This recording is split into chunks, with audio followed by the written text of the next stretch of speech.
How to fix Instagram can't add audio or music problem easily and fast. First thing you want to do, guys, to fix this problem is open the settings on your phone and then go to the apps manager.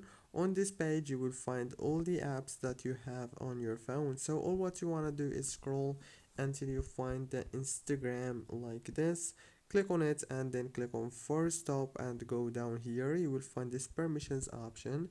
Make sure that all the permissions are enabled and then go back.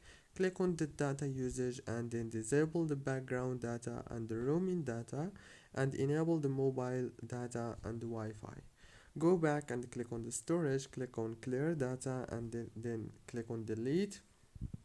This includes all files, settings, accounts, databases. Go back and now last thing you want to do is make sure to update your Instagram into the latest version.